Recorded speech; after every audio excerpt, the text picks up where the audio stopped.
12장 4절부터 9절 말씀. 우리 한 절씩 교독하도록 하겠습니다.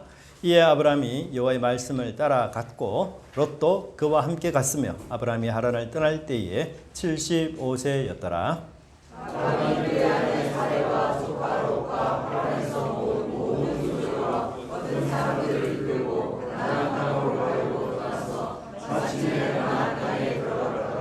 아브라함이 그 땅을 지나 세겜 땅 모래 상수리 나무에 이르니 그때에 가나안 사람이 그 땅에 거주하였더라. 여호와께서 아브라함에게 나타나시되 내가 이 땅을 네 자손에게 주리라 하시니라. 자기에게 나타나신 여호와께 그가 그곳에서 제단을 쌓고 거기에서 베델 동쪽 산으로 옮겨 장막을 치니 서쪽은 베델이요 동쪽은 아이라. 그가 그곳에서 여호와께 제단을 쌓고 여호와의 이름을 부르더니 땅으로 옮겨갔더라. 아멘. 네, 우리 좌우로 보시면서 인사했으면 좋겠습니다. 만나서 반갑습니다. 네, 잘 오셨습니다. 네, 반갑습니다. 잘 오셨습니다. 네.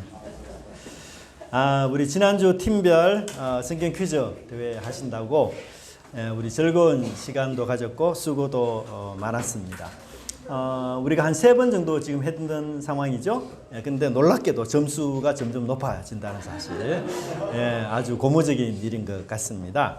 아마 이제 여러분들이 성경에 대한 관심과 또 그 지식 이런 것들이 점점 많아지는 이런 좋은 점들 하나님께도 감사드리지만 좀 여러분들에게도 진짜 수고하셨고 감사드립니다. 공부하라고 하면 항상 딴점 피우면서 공부하지 않는 우리 자녀들에게 부모가 항상 하는 말이 있죠. 저도 그 말 많이 듣고 자랐는데, 야, 니 잘 되라고 하잖아. 그런 말 항상 하지 않습니까? 네. 제가 지금 우리 부모의 심리가 똑같습니다. 네, 우리 말씀 배우고 공부 잘하면 사실 뭐 여러분의 영적 삶이 윤택해지는 거죠. 저한테 이득이 되는 게 아닙니다. 요즘 사실 우리가 말씀을 점점 멀리하는 시대 속에 살고 있지 않습니까? 그래서 성경 문맹 시대다 이렇게까지 말을 해요. 우리 신학교에서도 성경 말씀을 잘 읽지 않습니다. 과거보다는 우리가 신학적인 어떤 입장이라든지 연구라든지 이런 것들이 많이 개발이 되고 이렇게 나아진 부분들이 없잖아 있지만 이상하게 성경을 점점 멀리해요. 신학생들도 성경을 거의 잘 읽지 않습니다. 그래서 성경 문맹 시대다. 성경이 이 세상에서 제일 많이 유포된 책 중에 하나잖아요. 또 한 가지 놀라운 점은 제일 안 읽는 책 중에 하나예요.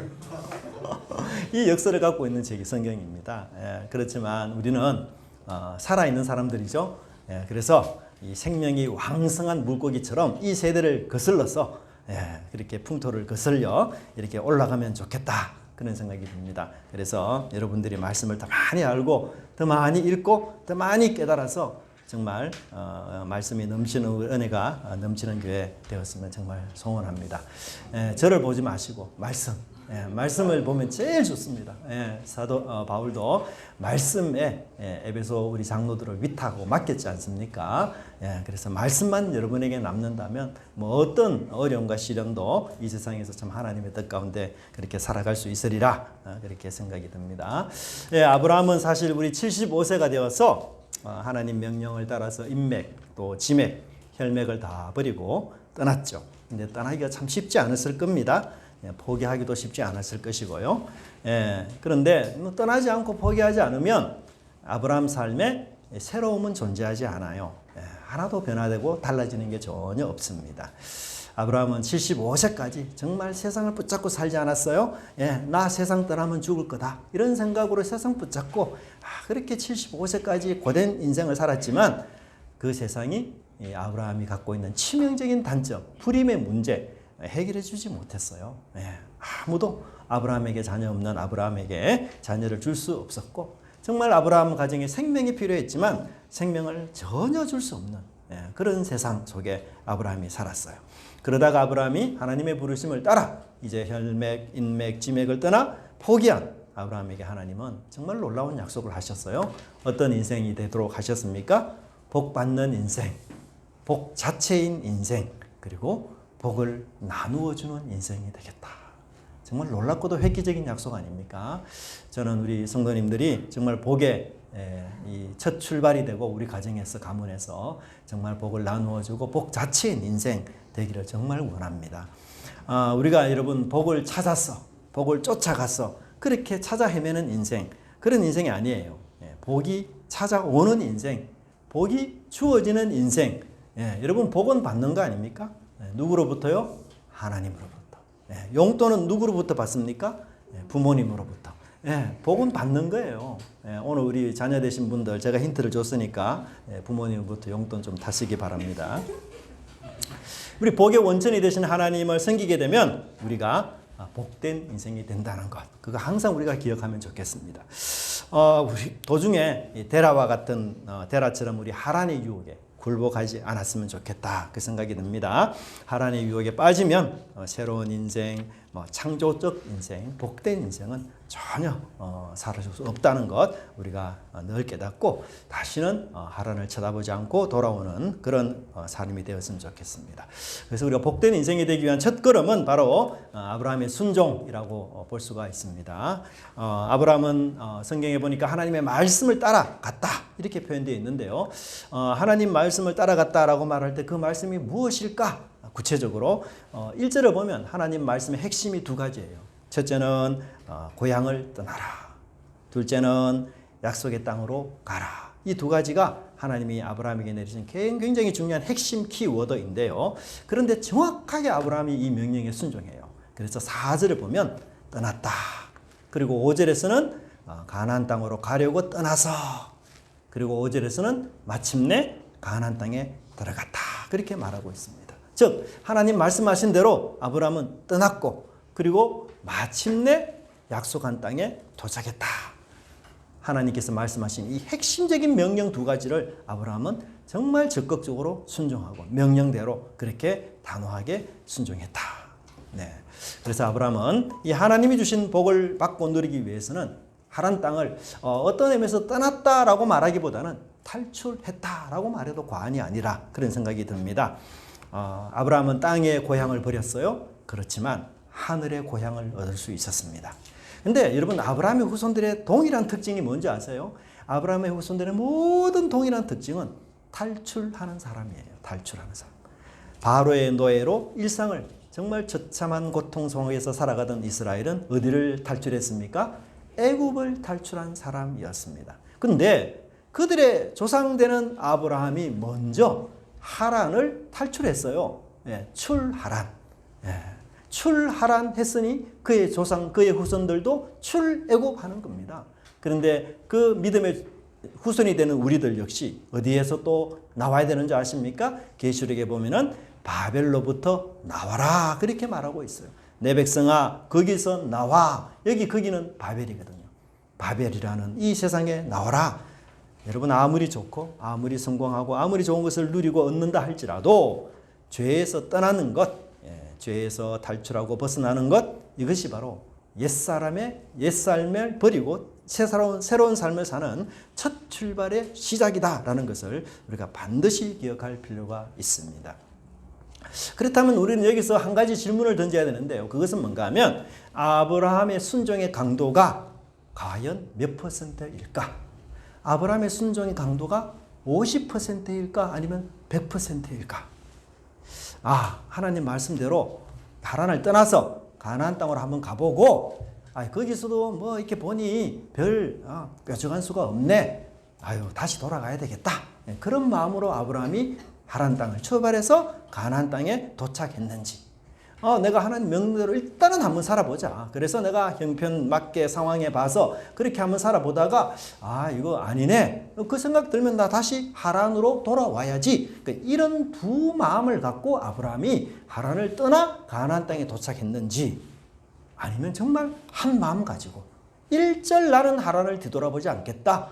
나는 가나안 땅이 내 살 곳이다. 내 영원한 묻힐 장소다. 그런 마음으로 아브라함이 갔는지 우리 그게 궁금하지 않습니까? 근데 5절을 보면 놀랍게도 아브라함이 하란에서 모은 모든 소유와 얻은 사람들을 이끌고, 여기 중요한 키워드가 뭐죠?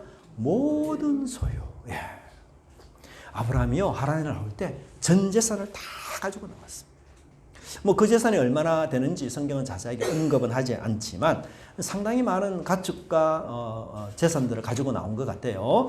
이 14장 14절을 보면 아브라함이 롯을 구원하기 위해서 자기 집에서 길리온 사람 몇 명을 데리고 갑니까? 318명을 가지고 가거든요. 그러니까 이 318명이 이때 당시 나올 때 같이 나왔다. 이렇게 우리가 볼 수가 있어요. 그 정도로 아브라함의 규모가 굉장히 컸습니다. 그래서 하란에서 자기가 아마도 땅도 있었을 것 같아요. 근데 팔 수 있는 것은 몽땅 다 팔고 나는 이제 다시는 가나안 땅 뒤돌아보지 않겠다. 그런 결심과 각오로 모든 것을 처분 다 하고 그렇게 해서 하나님의 명령을 따라 나온 것이에요. 뭡니까? 하란에 대한 애착, 하란에 대한 미련, 과거에 대한 그 미련, 이걸 일절 두지 않고 나는 과거와 완전히 결별하리라. 나는 친인척과 완전히 결별하리라. 그런 마음으로 아브라함이 나왔다라고 말할 수 있습니다.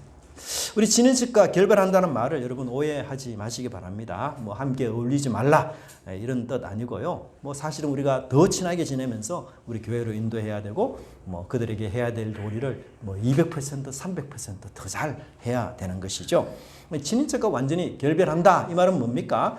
이전과는 완전히 다르게 산다 그런 뜻이죠. 그래서 하나님을 예배하고 하나님을 섬기는 이 삶을 내 삶의 1순위로 두고 이건 내가 절대 양보 못해. 그런 철칙과 원칙으로 살아가는 것 아니겠어요? 그래서 말씀을 듣고 순종하면서 예배하는 이건 내 삶의 가장 핵심이고 가장 중요한 요소다. 나는 이 일을 위해서 교회를 다니고 하나님을 따라간다. 이런 목표를 우리가 가지고 가는 거죠.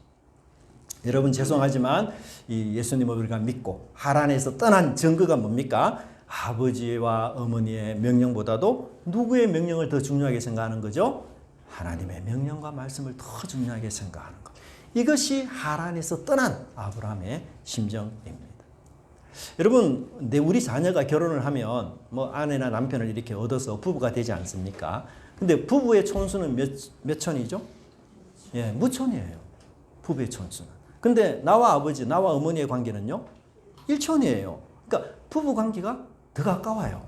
그렇잖아요? 예, 사실 부부가 되기 전에는 전혀 모르는 남이었습니다. 촌수가 전혀 없는 사람이었어요. 아예 촌수가 끼지 않는 이런 사람이었는데 결혼하면은 사실 아버지와 어머니, 자기를 낳아준 아버지와 어머니보다도 촌수가 훨씬 더 가까워요. 예, 그야말로 한 몸입니다. 여러분 하나님을 섬긴다는 것 바로 내가 하나님과 무촌 관계에 들어간다는 것 같아요.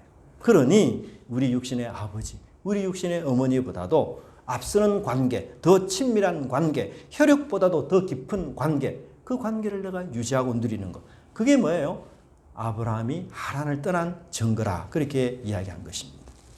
아브라함은 하나님과 이런 관계를 맺었습니다. 하나님과 이런 관계에 기꺼이 자신을 헌신하고 하나님께 사실 올인 했다. 그렇게 말할 수 있습니다. 마음을 나누지 않았습니다. 하나님께 마음을 반, 아직도 나머지 하란의 마음의 반, 그런 게 아니었어요. 오직 하나님 말씀에 하나님 명령을 제1순위로 여기면서 하란을 떠났던 것을 보게 됩니다. 여러분 아브라함은 하란에 털끝만큼도 미련 두지 않았어요.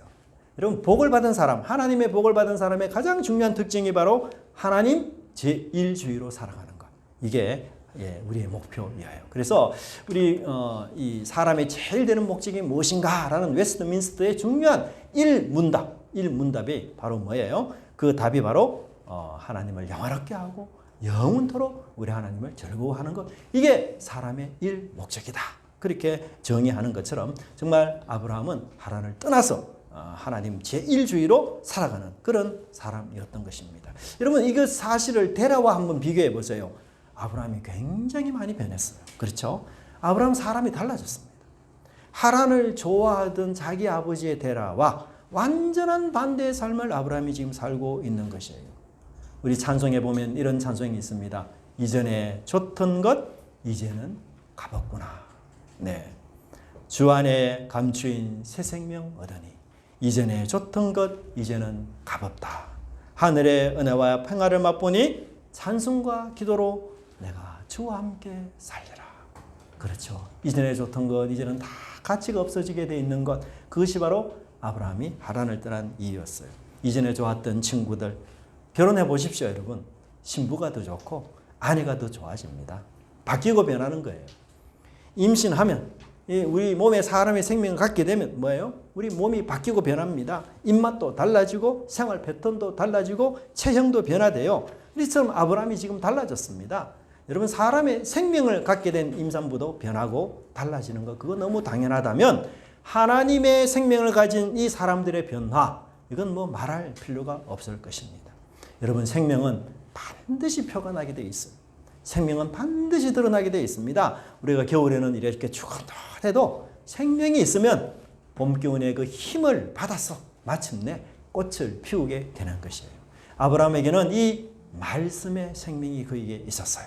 그래서 그는 말씀을 따라간 것이었어요. 말씀이 주는 그 생명의 힘을 얻어서 하란을 떠나 마침내 그가 가나안 땅에 도착했다. 그렇게 말씀하고 있습니다. 그 생명의 힘이 마침내 꽃을 활짝 피우게 된 것입니다. 여러분 하나님의 말씀은 세상에서 가장 강력한 힘을 가진 생명이에요. 그 말씀은 부활의 능력을 가진 저주를 끊는 축복의 능력의 말씀이라는 것. 하나님의 말씀은 창조의 능력이 있어서 하나님이 세상을 말씀으로 창조하셨던 것처럼 그 말씀이 이루어지는 곳에 창조의 능력, 새 창조의 능력이 임하게 되는 것입니다. 그래서 여러분 굉장히 재밌는 것은 히브리 말로 이 말씀이라는 말을 다바르라고 말하는데요. 이 말이 또 다르게 어떻게 해석이 되는가 하면 사건이라고 해석이 돼요. 사건.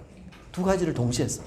그러니까 말씀이 임한 곳에는 뭐가 임한다? 사건이 일어난다. 히브리 사람들은 항상 그렇게 생각해요. 그래서 이 다바르 하나님 말씀이 임한 곳에는 사건이 생긴다. 역사가 일어난다. 그렇게 해석을 하고 그 말씀을 따라가는 것이에요. 그 사건이 일어나고 역사를 일으키는 그 말씀처럼 지금 아브라함이 여호와의 말씀을 품었더니만 그 아브라함의 마음이 변화가 일어나고 행동이 바꾸어져서 사건이 일어나서 역사가 일어나서 이제 하란을 버리고 가나안 땅에 새로운 삶이 시작되는 놀라운 역사가 일어난 것입니다. 여러분 말씀을 품으면 말씀이 나를 변화시켜요. 말씀을 품는 자는 하늘 소명을 발견하게 됩니다. 여러분 말씀을 품으면 우리 인생에 어떤 장애도 걸림돌도 뛰어넘게 하는 능력이 있어요. 말씀의 힘이 능히 견디고 그리고 이기게 하고 결국은 아브라함처럼 목적지에 도착하게 하는 그런 능력 있는 말씀. 여러분 마음속에 말씀을 빼앗기지 마시기 바랍니다. 말씀을 불신하지 마시기 바랍니다. 내가 말씀을 잃었다라는 것은 모든 것을 잃는 것의 첫 출발이에요. 그래서 말씀을 붙잡아야 돼요. 하나님의 생명이 내게서 떠나는 것이에요. 그런데 말씀을 내가 붙잡았다면 잃어버렸던 것도 다시 회복할 수 있는 것입니다. 내 삶도 하나님이 말씀으로 천지 창조하신 것처럼 새롭게 창조하고 회복시켜 준다는 것, 이것을 반드시 여러분 기억하시기 바랍니다. 하지만 아브라함의 순종에는 약간의 불순물이 있었어요. 찌든 때가 있었고 하란의 찌꺼기가 앙금이 이 아브라함에게 남아 있었습니다. 하란의 그 풍습, 그 관습을 끊지 못하고 아브라함이 그것을 가지고 나왔어요. 그게 바로 조카 롯이었습니다. 4절의 말씀을 보면 아브라함과 조카 롯이 나란히 기록이 되어 있는 것을 보게 됩니다. 여호와의 말씀을 따라갔고 롯도 그와 함께 갔으며. 여러분 4절만 보면은 좀 이상한 느낌이 드는데, 왜냐하면 아브라함에게서 굉장히 중요한 인물이 누구죠? 아내 사라 아닙니까? 근데 아내 사라가 나오지 않아요. 4절에서는 두 사람만 딱 나와요. 아브라함과 조카 롯. 5절에 가서야 비로소 사라의 이름이 나와요. 여러분 어떤 느낌이 듭니까? 아브라함에게는 조카 롯이 더 중요합니까? 사라가 더 중요합니까? 조카 롯이 훨씬 더 중요하다는 것을 이야기해 주고 있어요. 아브라함에게 롯은 1순위의 사람이에요. 근데 사라는 2순위, 3순위의 사람이에요. 왜요? 무엇 때문에요? 바로 후사 때문이었어요. 후사 때문에. 하나님께서 아브라함에게 네가 큰 민족을 이루겠다 그렇게 축복의 약속을 해 주셨습니다. 근데 지금 현실적으로 아브라함에게는 후사가 없어요. 그러니 이 아브라함은 누구를 후사로 삼아야 됩니까? 조카 롯을 후사로 삼을 수밖에 없어요.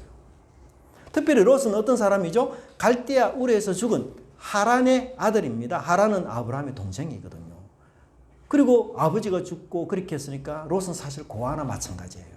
그러니까 아브라함이 이 롯을 자신의 양아들로 후사로 데려오기가 너무너무 좋은 조건인 거죠. 여러분 제가 아주 어릴 때만 하더라도 4, 50년 전만 하더라도 형님 집에 후손이 없고 동생 집에 자녀들이 많이 있으면 어떻게 합니까? 후손 없는 형님 집에 동생의 집에 자녀들 한 사람을 이렇게 양조로 보내요. 그렇죠? 그런 일들이 있었어요. 예, 그러니까 그 당시 문화를 보면 이게 아브라함 생각으로는 충분히 있을 수 있는 일이에요. 그런데도 하나님은 이걸 기뻐하는 것이 아니었습니다. 왜냐하면 하나님이 1절에 야, 너 내 아버지의 집을 떠나라 이렇게 말씀하셨는데 여기 아버지 집이라는 것은 아버지 데라를 포함해서 데라의 직계 가족들 다 포함해서 하는 말이거든요. 그래서 하나님은 지금 이 데라의 모든 식솔들 중에서 오직 아브라함만 불렀어요. 아브라함과 사라만 부르신 거예요. 그런데도 아브라함은 자신의 후사로 생각하는 롯을 가족으로 생각하고 데리고 나왔던 것입니다. 사실 아브라함에게는 롯이 유일한 대안이었어요.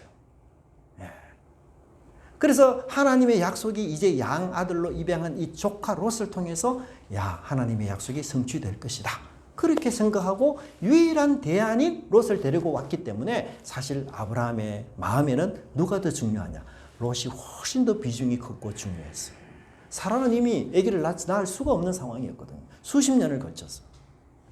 그래서 여러분 이 창세기 전체 얘기에 아브라함의 얘기가 무려 13장이 나오는데요. 그 중에 여러분 롯과 관련된 얘기가 몇 장이 나오는지 아세요? 넉 장을 차지해요. 넉 장. 많지 않는 분량을 차지하고 있어요. 그 말은 뭔가 아브라함과의 롯과 관계가 주변인의 관계가 아니다. 아주 친밀하고 가까운 관계다. 그걸 우리에게 암시해주고 있습니다. 자식이 없는 이 아브라함에게는 롯이 훌륭한 대안이었고 멋진 대안이었어요. 큰 민족을 이룬다. 그 하나님의 약속에 야, 롯이 디딤돌 역할을 할 거야. 예, 롯이 정말 큰 역할을 할 거야. 그렇게 기대했던 기대주였고 아브라함, 자식이 없는 가정의 아브라함에게서 롯은 희망이었던 것이었어요. 근데 기대주였고 디딤돌이었으며 희망이었던 롯은 사실은 시간이 지남에 따라 아브라함에게 아픔을 주는 존재였고 눈에 들어온 먼지처럼 아브라함의 눈물을 흘리게 하는 존재였던 것입니다. 여러분 아브라함과 롯의 동행이 결코 길지 않았어요. 굉장히 짧게 막을 내리고 맙니다. 롯을 향한 아브라함의 그 꿈, 희망 이게 바로 꺾여버립니다. 분쟁이 시작이 됩니다. 그리고 갈등이 일어나고 다툼이 생기고 그리고는 아브라함은 기대했던 이 롯에게 기대주였던 그 롯이 오히려 자기를 배신합니다. 디딤돌이고 희망이었다라고 생각했던 것이 이제는 롯이 짐덩어리가 되어버린 거예요. 여러분 아브라함이 애굽에 내려갔다가 다시 올라오는 내용이 13장에 나오는데요. 거기에는 아브라함과 롯의 관계를 이렇게 묘사하고 있습니다. 아브라함이 애굽에서 그와 그의 아내와 그의 모든 소유와 롯과 함께 네겝으로 올라가니 여러분 이 본문을 12장 5절과 비교해 보면요. 순서에 굉장히 중요한 차이점이 나옵니다. 12장의 순서는 어떻게 나옵니까? 아브라함, 사라, 조카 롯, 모든 소유. 조카 롯이 세 번째 순위로 나오죠. 근데 여러분 13장 1절에서 롯은 몇 번째 순위로 나옵니까? 네 번째 소유로 나옵니다. 아브라함의 소유보다도 더 못한 존재예요. 애굽에 내려가기 전까지는 정말 아브라함에게서 롯은 기대주였어, 희망이었어. 사라보다도 더 중요한 사람이었어요. 근데 애굽에 갔다가 오니 보니까 이 기대주가 완전히 바뀌었어요. 그래서 성경은 어떻게 기록하고 있나? 롯을 가장 마지막에 기록하고 있어요. 뿐만 아니라 13장 5절에 보면 롯을 어떻게 부르는가 하면 아브라함의 일행 롯도 양과 소와 장막이 있었다. 이렇게 아브라함의 일행이라고 해요. 일행. 여러분 원래 아브라함은 조카 롯과 항상 조카의 관계잖아요. 근데 일행이라고 해요. 일행. 여러분 아브라함과 롯의 관계가 어떻습니까? 심상치 않다는 것을 뜻하고 있습니다. 아브라함과 롯이 남이 되고 말았어요. 일행에 불과한 사람이었어요. 아브라함의 소유보다도 못한 중요성이 지극히 낮은 사람이었습니다. 한때는 1순위의 사람이었지만 지금은 4순위의 사람이 되고 말았습니다. 그래서 마침내 아브라함과 롯 사이에 불화가 일어나고 이 가축을 치는 목자들이 서로 다투면서 갈등이 시작이 되고 이제는 더 이상 한 지붕 아래 우리 살 수 없구나 이렇게 해서 두 사람은 마침내 이별하고 결별하고 헤어지고 말았던 것이었어요. 더 이상의 동행이 이제 불가능하게 되어버렸습니다. 서로가 가는 길이 다르구나. 그걸 뒤늦게야 깨닫고 이제는 헤어지는 것 외에는 다른 대안이 없구나. 이렇게 생각으로는 헤어지게 되었습니다. 여러분, 이 사건이 주는 교훈이 뭡니까? 하나님은 아브라함에게 철저하게 순수하기를 원하세요. 인간적인 생각 조금 더 하지 마라. 그 당시 문화 관습으로 본다면 아무런 문제도 되지 않는 일이었지만 하나님은 롯을 거부했어요. 아브라함은 만일을 위한 대비책이었습니다. 그리고 아주 지혜롭고 현실적인 대안이었습니다. 이렇게 말할지 몰라도 하나님의 입장에서는 그것은 불신이었다는 사실을 이야기하고 있는 것이에요. 하나님의 찌꺼기였고 하나님의 때였으며 거룩하지 못한 것이었고 이제는 끝내는 동행할 수 없는 결국은 헤어져야 될 세상의 미련 덩어리였다. 그렇게 하나님 이야기하고 있는 것이에요. 여러분, 롯을 떠나보내기에 아브라함은 너무 가치 있는 것이죠. 아까운 것이에요. 아브라함에게 롯은 중요한 가치 존재였습니다. 확실한 대안이었고 그보다 믿을 만한 친척 없었어요. 근데 우리 인생도 똑같아요. 여러분, 우리 인생이 기대가 실망으로 바뀌는 경험들 얼마나 우리가 많이 하면서 살아왔습니까? 디딤돌이라고 생각했는데 방해돌이 돼요. 내 편이라 생각했는데 남의 편이 됩니다.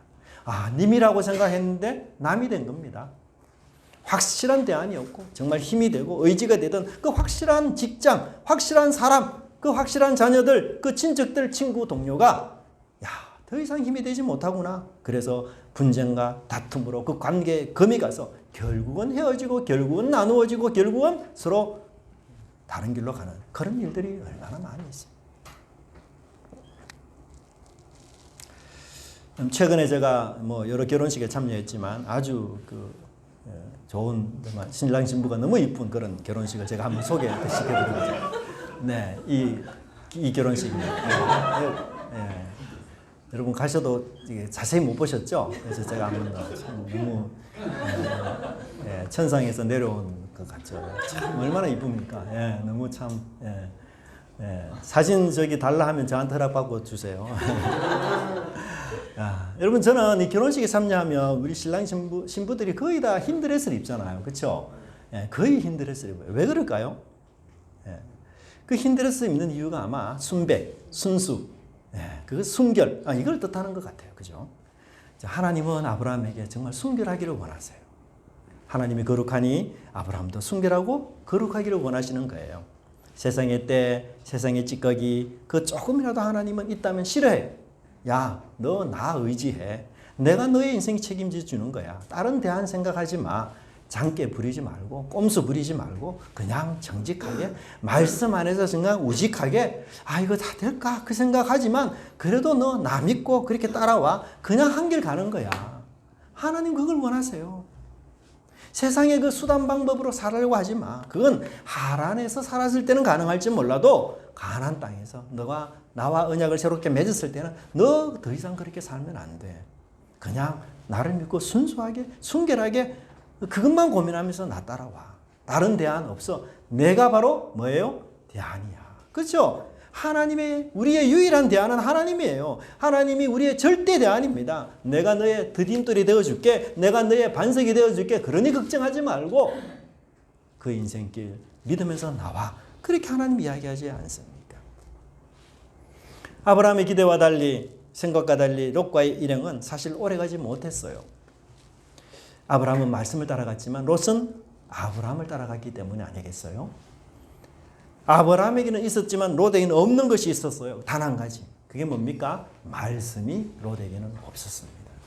그 한 가지로 인해서 오랫동안 동행할 수도 있었지만 그 한 가지가 없음으로 이 동행이 깨어지는 것을 우리는 보게 됩니다. 우리가 오랫동안 동행하고 우리가 오랫동안 함께 가기를 원하죠? 그러면 우리가 모두 어디에 있어야 됩니까? 말씀 안에 있어야 돼요. 저와 우리의 만남, 여러분과의 만남은 정말 우연이 아니고 좀 하나님의 계획과 섭리 속에서 이루어진 것이라 저는 그렇게 믿습니다. 그리고 제가 이곳에 여러분을 섬기게 된 것, 바로 우리 교회가 잃어버렸던 그 에덴을 다시 회복해서 우리가 서로에게 주님 안에서 살아가는 이 신앙의 삶에 기쁨이 되고 행복이 되는 그런 삶을 만들기 위해서 저와 함께 여러분 제가 이곳에 오게 되지 않습니까? 그 하나님 나라를 이루고 완성하기 위해 왔어요. 그렇게 하려면 항상 저와 여러분이 동일하게 말씀 안에 가야 돼요. 말씀을 따라가야 됩니다. 이 교회의 머리는 누구죠? 예수님이에요. 저도 말씀을 따라가야 되고 여러분도 말씀을 따라가야 돼요. 그래야만 우리가 연합되고 하나가 될 수 있습니다. 그래야만 우리가 오랫동안 행복하게 동행할 수 있는 것이에요. 내 속에 말씀이 있는지 없는지 여러분 찾아보십시오. 하나님만이 내 인생의 유일한 대안이요 희망이며 소망이라는 이 진리를 우리가 망각해 버린다면 우리의 동행은 짧은 만남으로 끝나고 말 것입니다. 말씀 안에서 우리는 순수하게 순진하게 정결하고 거룩하게 되기를 정말 하나님 말씀 하나 믿고 우직하게 그렇게 진실하게 살아간다면 하나님 능히 우리 인생에 책임지실 수 있는 것이에요. 여러분 롯과 헤어진 그날 아브라함 마음 굉장히 외로웠을 것 같아요. 그렇잖아요. 자기의 기대주의였고 정말 희망이었는데 롯이 그렇게 변할 줄 몰랐다. 그런 생각하면서 마음에 한 칸 굉장히 씁쓸한 마음이 들었을 것이에요. 뭐 아브라함에게 롯이 보통 조카 롯이 아니잖아요. 일상적인 조카가 아닙니다. 유일한 후사고 정말 세상에서 단 하나뿐인 혈육 아니에요. 근데 그 혈육을 이렇게 좋지 못한 관계 속에서 떠나보낸다. 참 마음 아픈 일이에요. 근데 롯이 떠나는 그날 말씀은 떠나지 않아요. 참 놀랍습니다. 롯은 떠났지만 하나님은 아브라함을 떠나지 않으셨어요. 그의 곁에 계셔 주셨습니다. 그리고는 찾아와서 위로하시고 격려하시고 무엇보다도 많은 말씀으로 구체적인 말씀으로 아브라함아 동서남북을 다 쳐다보라. 내가 이 땅을 너희 자손들에게 주겠다. 하나님 그렇게 약속해 주셨습니다. 여러분 우리가 이탈리아의 유명한 바이올리니스트 중에서 파가니니라는 사람이 있습니다. 아시죠? 이 사람이 유명하게 된 게 뭡니까? 한 줄의 그 현으로만 바이올린을 연주했는 이것 때문에 굉장히 유명하게 됐어요. 이 파가니니가 올라오니까 많은 사람들이 이제 미소를 짓고 박수를 환호했는데 이 우리 바이올린 줄이 네 개가 있잖아요. 근데 줄 하나를 켤 때마다 이게 띵 하면서 끊어지고 또 띵 하면서 끊어지고 무려 3개가 다 끊어져 버렸어요. 그래서 줄이 이제 남은 하나밖에 없었거든요. 그러니까 군중들이 막 비웃고 저 하나의 줄로 무슨 연주를 하겠느냐 막 이렇게 야유를 보내고 이랬었는데 뭐 혀도 차고 뭐 그랬죠. 근데 이 파가니니가 그 한 줄을 가지고 멋진 연주를 해서 군중들이 전부 울음바다가 되고 너무 놀라워서 야, 그 한 줄만으로도 저렇게 아름다운 멜로디가 나올 수 있구나. 그리고는 그 파가니를 다시 경찬하는 그런 일들이 있었는데요. 잠깐 우리 그 파가니니는 아니지만 이 파가니니가 한테 연주했던 그 한 줄의 바이올린 연주를 한번 들어보십시다.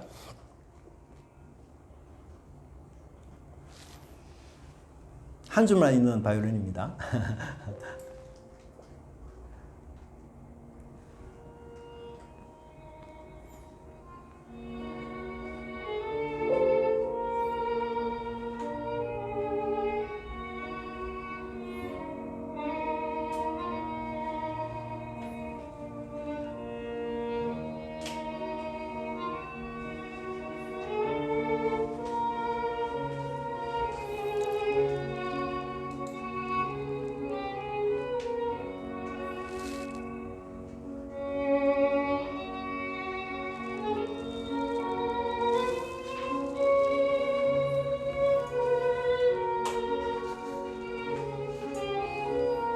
네, 그 가지만 들어보겠습니다. 뭐 지선상의 아리아 뭐 이런 쪽으로 해서 이 노래가 나왔다 하는데요.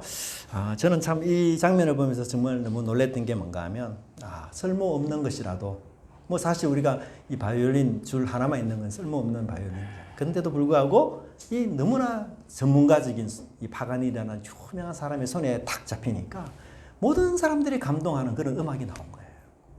놀랍지 않습니까? 예, 정말 놀라워요. 정말 우리가 누구 손에 있느냐. 여러분 우리 인생이 쓸모 있느냐 없느냐가 중요하지 않아요. 내가 가진 것이 별로 없다 많다 그거 중요하지 않아요. 나를 누가 연주하느냐. 그쵸? 어떤 분이 나의 인생을 연주하시느냐. 그게 너무 중요해요. 파가니니는 한 줄만 가지고 있는 바이올린으로도 이렇게 멋진 감동 있는 음악을 연주했다면 우리처럼 연약하고 어리석고 나는 정말 초라하구나 그런 생각을 가진 나라 할지라도 누가 지고 계시면요. 주님이 내 인생을 쥐고 계시고 주님이 내 인생을 연주하시면 어때요?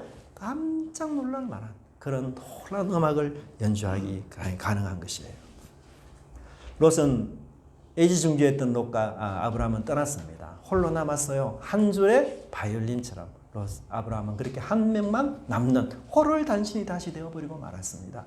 어떤 의미에서 고독한 인생, 외로운 인생, 힘든 인생이 될 수 있습니다. 그런데 하나님 그 아브라함의 인생을 연주하는 분은 바로 위대한 하나님이셨던 거죠. 그래서 그 힘든 고난들을 하나님이 굳게 붙잡아 주시고 그 옆에서 강하게 붙잡아 주셔서 자신이 떠난 롯에 대해서 더 이상 미련과 아쉬움을 갖지 않도록 그런 하나님 하시고 그렇게 해서 롯이 다시 미래를 향해서 하나님의 약속을 향해서 두벅두벅 걷는 믿음의 거인들로 하나님 다시 만들어 주신 것 우리가 기억해야 될 것입니다. 떠나간 것에 대해 미련 갖지 마십시오. 하란에 미련을 갖지 않는 것처럼 아브라함에게 유일한 대안이었던 그 떠난 롯에게도 더 이상의 미련을 갖지 마십시오. 또한 이 세상에 미련을 갖지 마십시오. 하나님은 여러분을 위해서 떠난 여러분을 위해 더 크고 멋진 복으로 준비하고 계신다는 것, 그 여러분 마음속에 깊이 새기시기 바랍니다. 떠난 롯이 줄 수 없는 복, 세상이 줄 수 없는 복, 그 복을 준비하는 것을 주님 말씀하시고 일러주셨던 것처럼 그런 은혜 속에 살아가는 저와 여러분의 삶 되기를 간절히 바랍니다. 기도하겠습니다. 하나님 아버지 감사합니다.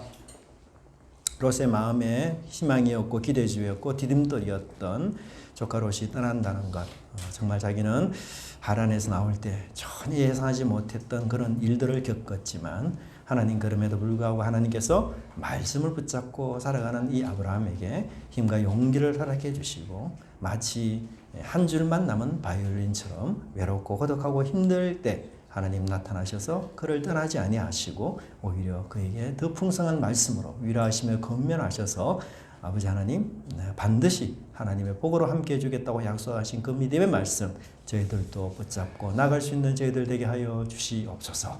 하나님 아버지 저희들 외로울 때도 있습니다. 나 혼자 남았구나 이런 생각 가질 때도 있습니다. 내가 사랑했던 사람들, 의지하고 믿었던 사람들 다 떠나는 그런 순간들도 있습니다. 네, 혼자 남았을 때 하나님 파가니니가 한 줄의 바이올린을 멋지게 연주한 것처럼 그 파가니니보다도 훨씬 더 위대하시고 놀라우신 하나님께서 한 줄만 남은 나의 인생도 얼마든지 아름답게 연주할 수 있다는 믿음 갖고 저희들이 주님을 향하여 순수하고 진실하게 걸어가는 신앙인 되게 하여 주옵소서. 감사드리고 예수님 이름으로 기도드리옵나이다. 아멘.